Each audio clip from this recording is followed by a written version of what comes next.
It's always a bad day when you have a call from an attorney at 8 o'clock in the morning. It's like, oh, this is not going to go well. It's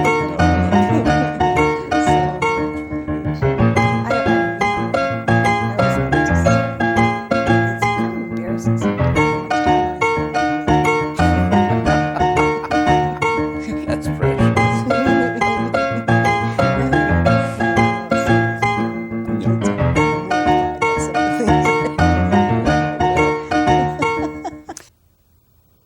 Hello and welcome to the Therapy Corner. In the Therapy Corner, what we try to do, as if you've tuned in before, what we try to do is dispel some common myths and try to educate and enlighten on psychological principles, theories, and counseling and psychotherapy. Today, we have a really special guest, and he's going to talk about some very, very sensitive material, okay? This is Mary Jane Allenbaugh, and she's a PhD licensed psychologist. She does private practice. She also does some other things, and she'll enlighten us on what those things are. But the topic today is sex offenders. So, Mary Jane, welcome to the show. Thank you. Thank you for having me. And, thank you for that introduction, because it is such a sensitive topic. And some of the things that I think about before I do a talk on sex offenders or sex offending is, some of the material we're going to talk about can easily trigger victims. And I like to think about how many victims there are out there, known and unknown. You know. Oh, yes. Yeah? See a lot of them in my practice. I know. But also there's another layer, which is the families and friends. They're victimized as well. And sometimes I think we forget about that. Yeah. And I think that we just have to kind of be aware of the impact of sex offending, how it affects, or sex offenses, how it affects so many people at so many levels. And those are kind of the things I want to talk about, how we can address that. Okay. Well, if you don't mind, let's start with some basics. What is a sex offender? When you say sex offender, what does that mean?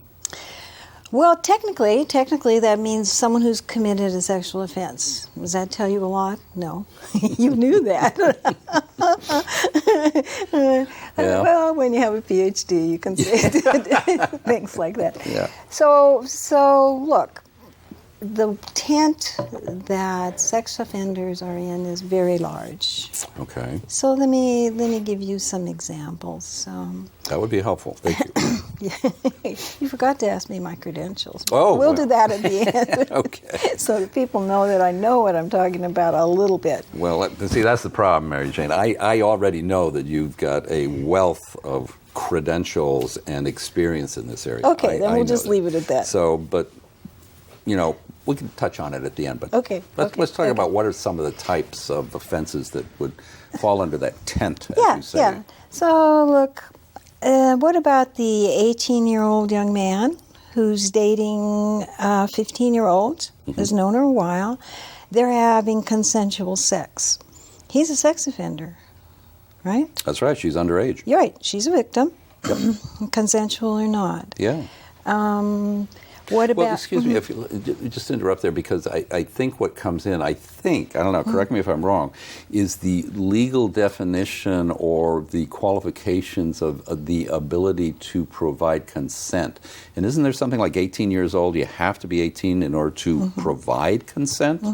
So anyone under the age of 18 legally isn't able to provide consent. Correct. So even though it's consensual sex, legally, they're not capable, right. So it's a legal issue. Exactly. Okay. And so that's an example. Another example would be, I'm saying he, probably more than I should, because there are many female sex offenders. Not many, but there are female sex offenders. So it's not necessarily just men. But for the purpose of example, for instance, an individual goes out to adults, they're on a date, there's some drinking, there's perhaps some drugs, the one partner, there perhaps is some romantic overtures. One partner's, even if they've had sex before, one partner says no, no, no. The other person hears that no as maybe, or ask again. Yeah, you don't really mean no. You don't really mean no, in spite of all the education about no means no, even if there's been a pre-existing sexual relationship. No means no. Right. So this individual forces sex. This individual is a sex offender. They've assaulted someone.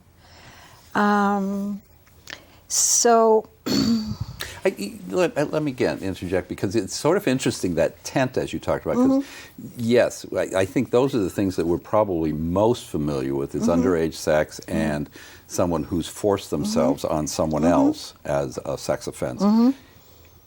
I had a client, this is funny, this goes back years, had a client who stopped on the side of the road because he had to urinate. He had a full bladder. So he decided to stand out there and relieve himself, and he was arrested as and convicted of sex offense. Huh? Totally. I'm working my way down the list of seniority, but you're there. You're right. Exhibitionism. Ah, okay. He's arrested. He's charged with exhibitionism, which is a sex offense. Exposing yourself in public. Exactly. Now, this individual you're talking about, the example you gave, pausing to urinate, pose that against the individual who sits in his parked car in front of the school with his usually a him, but not always, with his pants unzipped and his penis exposed. Got it. So there's exhibitionism and there's exhibitionism. Right. Just like there's sexual assault on a date, one-time event, versus someone who really prefers to do that. Oh. Who likes to go out and... A rapist. A continual rapist. Right. Or someone who likes to get his date partner inebriated, drunk, loaded, whatever, for sex, a la Bill Cosby. Oh, yeah. Okay? Right. One time, circumstances occur versus someone who that's a pattern. Gotcha. So what else did I? And then let's talk. This is the example you and I were talking about. These youngsters to us, you kids, adolescents. They're all younger than us, aren't they? Anyone under 50 is young at this point. Sexting. Oh, that's right. We were talking about sexting. Yes. Usually it's she or he sends a picture to his or her boyfriend. Right. His or her boyfriend shares with a couple of buddies. Right. Pretty soon it's all over the school. Right. Pretty soon the original person, victim at this point, is being bullied, perhaps. Oh, yeah. I saw you on the video. I saw that picture of you. You're a naughty girl or boy. Oh boy! And did you know your boyfriend? Blah blah blah blah blah. Oh yeah. But let's take it another step further. Suppose it gets to one of these kids who has in school. It's going around through school or through the neighborhood, whatever. Who has a friend who lives in Nebraska, a cousin, who's 18. Right. Okay, we now have a crime of child pornography across state lines. This is a federal crime. Wow. So when you and I were talking about how sexting may or may not be a sex crime, it can. Right. I remember because I in my human sexuality class, we touch on it, and it's a touchy subject because you've got people underage doing it. Underage children. But they're also spreading it and showing it to others, and that's a crime. It's child pornography. Yeah. Yeah, that's a crime. And some people don't, believe it or not, some people don't know that child pornography is a crime. Dissemination, collecting, sharing, producing. But it also now is a mandated reporting issue for all of us mandated reporters, which is another whole, as you can. Yeah. We can get into that some other time. So then the other sex offenders can be the child pornographers. And we talked about this too. It's like, online pornography is a huge business, billions and billions. Billion-dollar business. Billion-dollar business. Right. So, but it's also can be hugely addicting. Mm-hmm. So what about the usually fellow, usually youngish, who gets addicted to pornography online? Mm-hmm. And the addiction model of you need more. Right. Got to increase. I got to increase, or novel stimulation. Oh, yes. Yes, a little something to tease and tantalize. Yeah, because you get bored. Sure. Because Same the human old. brain gets bored. Sure.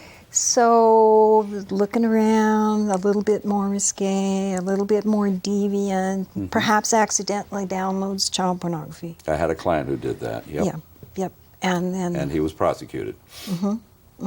Yeah. sometimes it's only one time. Sometimes it becomes part of the addiction as the individual looks for more and more novel stimulation. Right. And again, if it goes across state lines, that's a federal offense. Right. That's just so not something you want to do. Yeah. So online pornography addiction can lead people down the slippery. And sometime we'll do a presentation about pornography addiction. Yeah, I'd love to do that. Yeah. I'm sitting here, Fascinating. and as I'm talking to you, I'm coming to this kind of interesting realization that there's so many things out there that people do, they don't realize it's a crime.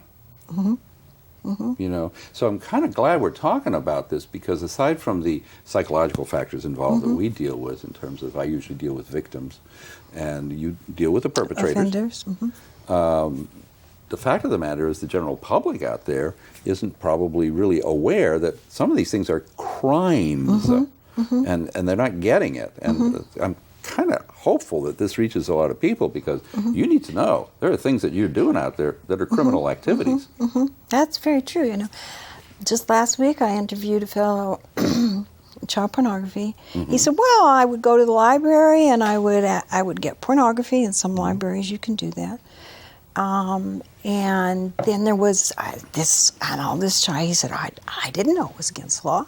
So here's this person in the public library downloading child pornography. Oh my God. That was like 10 minutes before he went to the slammer. Oh, geez. But that's what you're saying is true. Some people just don't know some of these things. Yeah. And then that these are some of the fairly easy to talk about sex offenders. And then there's the ones that scare all of us, child molesters. Oh, yeah. Ouch. Yes, exactly. Again, this is difficult material. Yeah. It may trigger some people. Yeah. Sorry, folks. We may be talking about something sensitive here. If you're a victim of child molestation, sexual abuse, this is a time when maybe you may not want to watch, because it may trigger you. Okay? Just be aware. Thank you. And I have a few numbers for people to call for. Oh, good. For more information and more resources. So,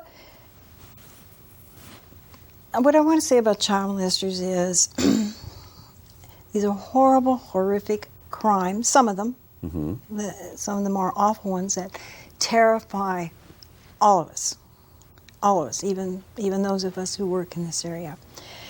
But what I would like people to know, if I can say, there's a difference between someone who molests a child, and under a bazillion different scenarios, and someone who is a true pedophile. Oh, yeah. Okay? Right. I know when I teach human sexuality, one of the things we talk about is the definition of pedophilia. Versus incest. Oh, very different. Yeah. Dynamics. Yeah. Yeah. In fact, we can talk about that if you like. Go for it. You're on. Sidetrack. So much for my outline. But what I want to say about, just from research tells us that 50% of child molesters are not pedophiles. Oh, interesting. Well, people molest children for many reasons. Opportunity, proximity, substance abuse, intoxication. Some people are just criminals. God forbid that that's not so. that's not so common. But some people will harm anybody. Oh, I see what you're Or saying. assault anyone. Gotcha. Some people who are criminal thinking, Yeah, right. and will assault. Right. And we need to then make the distinction, and this is probably more in the weeds than you want to go. I'm sorry. It's okay. There's a difference between a prepubescent child and a pubescent child. Yes. And sometimes people are attracted to early teenage. Mm-hmm. As you're talking, what occurred to me was, oh, duh, the father that comes home, he's had a few drinks out, has another drink, happens to go by his daughter's room, and she's, like 13, 15 years old, something like that. She happens to be lying there, and he's going, damn, she's kind of cute. And then he goes in and molests her. So, yeah, I can see where that can happen easily, as opposed to, a criminal mind where he's hell-bent on having sex with some, prepubescent girl, Exactly. And drugs, drugs are so pervasive in our society, and I think we need to think about how really dangerous some drugs are in terms of disinhibition. What comes to mind for me is methamphetamine. Oh, yeah. Methamphetamine is hugely sexually stimulating. Oh, I wasn't even aware of that. Oh, yeah, yeah. Turns on something in the brain. And the problem with methamphetamine abuse or heavy usage is, while it's hugely sexually stimulating, it interferes with, can I be very blunt at this point? Go for it. It interferes with orgasm. Oh, yeah. So, sure. so someone's high on meth and staying up can be have strong sexual urges, Right. but unable to Have release orgasm. orgasm. Okay. So that was probably more than we needed. No, that's okay. This is sort of an interesting sideline, because I personally wasn't aware of that methamphetamine was sexually stimulating, but I also wasn't aware of the fact that even though you've got this heightened sexuality, It doesn't. no orgasm. Exactly. Well, that's got to be frustrating as hell. It keeps people going up, and then it explains some of the more bizarre sexual crimes that you see. Like we were talking about the father who molests his daughter, who would never even think of it sober. Right.